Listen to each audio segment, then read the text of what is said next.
씻고 성으로 돌아가니라. 아멘. 예, 첫잡 취급을 당했던 요셉의 형제들이 다시 애굽 땅으로 돌아오자 이번에는 웬일인지 굉장히 귀빈 대우를 받습니다. 극진하게 대접을 받고 요셉의 집에 초대되어서 식사단체에서 거하게 한상 대접받은 다음에 그들의 자료에 들어가 있던 돈에 대해서도 모든 혐의를 벗었습니다. 그리고 형제 시므온도 붙잡혀 있다가 다시 돌려받았습니다. 이제 두려움으로 출발했던 이 애굽 여행은 안도와 기쁨으로 마무리가 되고 이제 돌아가게 될 시간인 것 같습니다. 오늘 시작하는 본문은 그런 모습들 중에 뜻하지 않는 반전이 있습니다. 그런데 그 사이에서 이 본문이 계속해서 기억하게 하고 보여주고자 하는 내용이 있는데요. 한번 볼까요? 먼저 1절부터 6절에는 은장의 승리 요셉의 이야기가 등장을 합니다. 요셉이 먼저 이 사람들을 돌려보내면서 큰 배려를 해주고 있음을 발견할 수가 있습니다. 보니까 그 청직에게 명하여 이르되 양식을 각자의 자루에 운반할 수 있을 만큼 채우고 각자의 돈을 그 자루에 넣으라고 이야기를 합니다. 예, 어떻게 양식을 주냐면 이 형제들이 양식을 지금 애굽에 사러 왔지 않습니까? 근데 값을 지불한 만큼 이 사람들에게 양식을 지불하는 것이 아니라 어떻게 지금 지불하라고 이야기를 하고 있냐면 이들이 가나안 땅으로 돌아가는데 그들이 싣고 갈 수 있을 만큼은 다 줘라 라고 명령을 하고 있는 것이죠.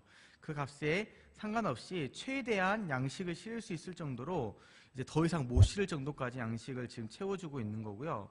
게다가 지난번과 마찬가지로 각자의 돈을 그 자루에 넣게 합니다. 또 거기에 더하여서 이번에 양식값으로 가지고 왔던 지불했던 돈도 다시 그 안에 담게 합니다. 예, 굉장히 요셉이 이들을 향하여서 큰 호의를 베풀고 있음을 우리가 발견할 수가 있습니다. 특별히 좀 이상하게 느껴지는 게 하나가 있는데요.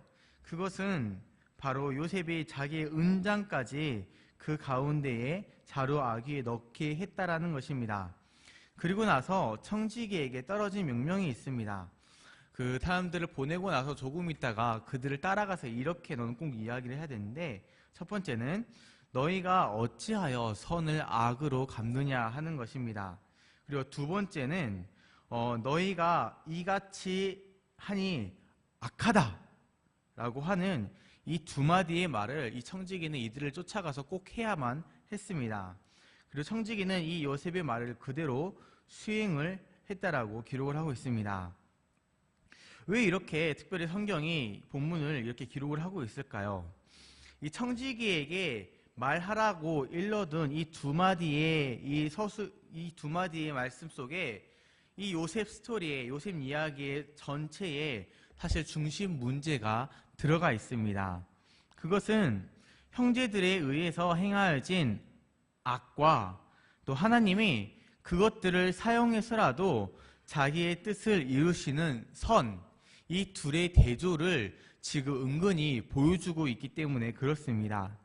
이 요셉 이야기를 요셉이 한마디로 그 주제를 핵심적으로 이야기하는 부분이 있는데요. 그것은 창세기 50장 20절의 말씀입니다. 어떻게 되어 있냐면요. 당신들은 나를 해하려 하였으나 하나님은 그것을 선으로 바꾸사 오늘과 같이 많은 백성의 생명을 구원하게 하시려 하셨나니 라고 기록을 하고 있습니다. 그래서 청지기의 이 두 마디, 청지기에게 이 두 말을 꼭 해라 라고 한 이 두 마디의 말을 통하여서 이 본문의 서술상에 드러나는 것은 이건데요. 그 형제들이 악하게 행동했다라는 것이죠. 최소한 지금까지 이해되어 온 형제들의 모습은 그랬다는 것입니다. 그들이 악했다라는 것이죠. 그리고 반대로 그럼에도 불구하고 하나님은 이 모든 것들까지도 그 형제들의 악까지도 사용하셔서 선을 이루시며 자신의 뜻대로 이끌어 가신다는 것입니다.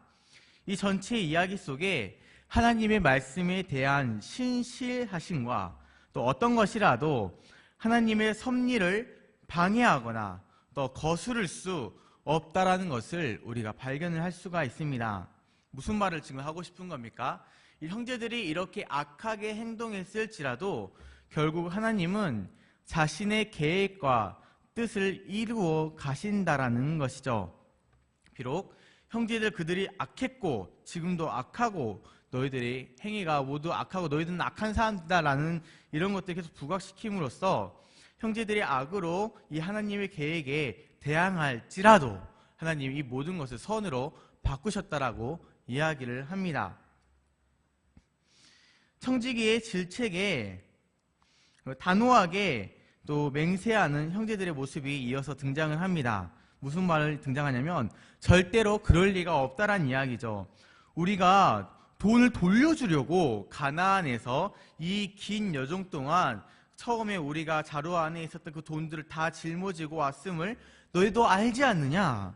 우리가 은이나 금이나 이것들을 도둑질할 의도였다면 우리가 굳이 가나안 땅에서부터 이 애국까지 너희들에게 그 돈을 돌려주려고 가지고 올 필요가 없지 않느냐? 우리가 이 돈을 훔쳤다는 얘기는 말도 안 된다 라고 이들은 이야기를 합니다. 만약 그러면서 맹세를 하죠. 만약 누가 그랬다면 그 사람은 결단코 죽을 것이다. 그리고 우리 모두는 그의 종이 되어버리겠다 라고 맹세를 합니다. 해서는 안 될 맹세를 하고 있는 것 같죠? 근데 이런 모습에 대해서 청지기는 진정을 시킵니다. 10절입니다. 그가 이르되 그러면 너희의 말과 같이 하리라. 그것이 누구에게서든지 발견되면 그는 내게 종이 될 것이요 너희는 죄가 없으리라 라고 말씀하고 있습니다. 뭐 이런 말이죠. 야, 너희들 그렇게까지 할 필요는 없다. 발견되는 사람만 종이 되고 나머지는 그냥 가라는 이야기입니다. 형제들은 우리 모두가 종이 되겠고 그 사람은 죽을 것이다 라고 이야기를 했지만 청지기는 너희 마음 충분히 알겠지만 그렇게까지 할 필요는 없고 그냥 발견되는 사람만 내가 종으로 삼고 나머지는 그냥 가라 라고 이야기를 하고 있는 것이죠. 그리고 이제 수색을 하기 시작하는데 뭐 어떤 일이 일어납니까? 베냐민의 자루에서 이 은잔이 발견되어 버립니다. 이 사람들의 마음이 얼마나 참담했겠습니까? 특별히 베냐민의 목숨을 보증하고 왔던 유다의 마음은 어떠했을까요? 그들은 옷을 찢고 성으로 돌아왔다라고 이야기를 하고 오늘 본문의 말씀이 마치고 있습니다. 이 본문의 말씀이 의미하고 의도하고 우리에게 보여주고자 하는 말씀이 무엇일까요? 이런 모든 상황들, 본문에서 말하고 있는 이 모든 상황들은 꼭 어느 상황을 계속해서 우리로 하여금 생각나도록 유도하고 있습니다. 그게 무엇입니까? 아까도 말씀드렸던 것처럼 형제들이 악하다는 혹은 악했다라는 사실을 이 청지기의 말을 통하여서 읽는 사람으로 하여금 다시 한번 확인시켜주고 있음을 우리가 볼 수 있습니다. 앞에서 형제들이 악하다는 것을 통하여서 그들이 요셉 이야기에서 악하게 행동했던 사건을 떠올리게 하는 것이죠. 그 행동이 무엇이었습니까? 바로 그들이 요셉을 잡아 죽이려고 했고 또 그것에서 한 걸음 물러서서 요셉을 종으로 팔았던 사건입니다. 이 사건이 어떻게 발생했는지 그 사건의 본문을 한번 기억해 보시길 바랍니다. 그들이 요셉의 꿈을 기억하여서 그 꿈대로 과연 이루어지고자 하는가, 하나님이 주신 꿈에 대해서 이들이 악한 마음을 가지고 정말로 그 꿈이 혹은 그 하나님의 말씀이 이루어질 것인가? 이렇게 해도 하나님의 말씀이 이루어져? 요셉 네가 그렇게 잘났다고? 이렇게 해도 네가 말한 그 하나님의 말씀이 이루어지는가 보자 하면서 하나님의 말씀이 악한 마음으로 정면으로 대항했던 사건이었습니다. 근데 그런 사건들을 계속해서 기억하게 하는 것이죠. 어떻게 함으로써요? 이 형제들 너희들이 악하다라는 것을 계속 반복하고 이야기하게 함으로써 이 형제들이 왜 악하지? 형제들이 전에 이 요셉에게 이런 악한 행동을 했었지라고 하는 것들과 계속 연결시켜서 우리에게 떠올리게 한다라는 것입니다. 마찬가지로 본문에 어떻게 또 이어지게 하고 있습니까? 형제들이 자기들의 죄가 드러나면 뭐라고 이야기를 하고 있죠? 두 가지를 언급합니다. 죽음과 종이 되는 것입니다. 우리의 그런 죄가 드러나면 그 사람은 결단코 죽을 것이고 우리 모두는 그 사람의 종이 되겠다라고 맹세를 합니다. 역시 이 사건 또한 앞에 한 사건을 떠올리게 합니다. 어떤 사건입니까? 요셉이 형제들에게 잡혀서 팔려가는 사건입니다. 맨 처음에 형제들이 요셉을 잡고자 했을 때 어떻게 합니까? 죽이고자 했죠. 구덩이에 빠뜨려서 죽이고자 했는데 유다가 설득을 해서 어떻게 합니까? 노예 상인에게 종으로 팔입니다. 그 사건이 마찬가지로 형제들이 우리가 죄가 드러나면 죽겠고 그 사람 죽겠고 우리 모든 종이 되겠습니다 라고 맹세를 하는데 이 청지기가 그것을 바꿔서 죽음을 그냥 그 사람만 종이 되도록 하고 너희는 다 물러가다라고 하면서 이 요셉의 그 팔려왔던 이야기들을 계속해서 연관시켜서 이야기하고 있음을 볼 수가 있습니다. 게다가 베냐민의 자루에서 은잔이 발견되었을 때의 이들의 행동을 한번 보십시오. 13절입니다. 그들이 옷을 찢고 각기 짐을 나귀에 싣고 성으로 돌아갔다라고 이야기를 하고 있습니다. 이 은잔이 발견됐을 때의 옷을 찢는 행위가 또 어디서 많이 본 행위입니다. 어디입니까? 형제들이 야곱을 종으로 팔아버리고 그들의 아버지에게 찢어진 채색 옷을 가지고 가서 야곱이 그 사실을 확인했을 때에 한 행동이 무엇이었는지 혹시 기억나십니까? 자기 옷을 찢고 슬퍼했던 내용이었습니다. 동일하게 형제들이 자기 옷을 찢고 각기 짐을 나귀에 싣고 성으로 돌아갔다라고 기록을 하고 있죠.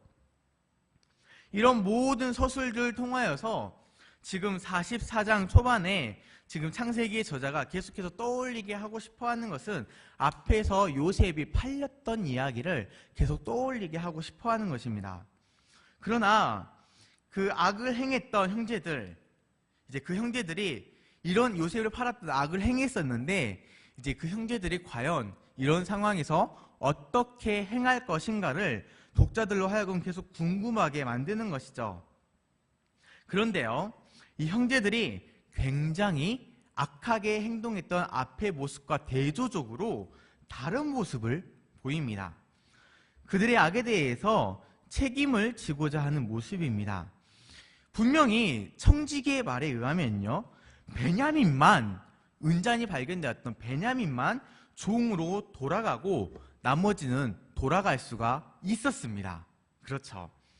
그리고 어떤 사람들 또 이렇게도 생각하는데요. 유다가 자기 목숨을 담보로 베냐민을 데려갔으니까 이제 그 책임 의식에서 같이 성으로 갔을 것이다 라고 생각을 하는데 또 그렇지도 않습니다. 왜냐하면 유다가 자기 목숨을 담보로 야곱을 설득하긴 했지만 마지막에 야곱이 했던 말을 기억해 보십시오. 뭐라고 했습니까?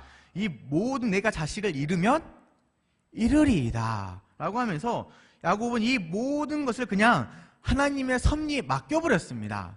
그렇기 때문에 상황이 어떻게 진행이 되었던지 이 유다의 입장에서도 돌아가서 하나님의 섭리가 혹은 진행되었던 이 모든 상황이 이렇게 진행이 되어서 우리가 어쩔 수 없이 베냐민을 그곳에 종으로 놓고 올 수밖에 없었습니다 라고 설명하면 될 일이었습니다. 그런데 이들이 13절에서 취했던 행동은요, 다 같이 옷을 찢고 다 같이 베냐민과 함께 지금 그 성으로 돌아갔다라고 기록을 하고 있습니다. 하나님은 형제들의 악한 행위에도 불구하고 굉장히 이 정과는 다른 행동을 보이고 있죠.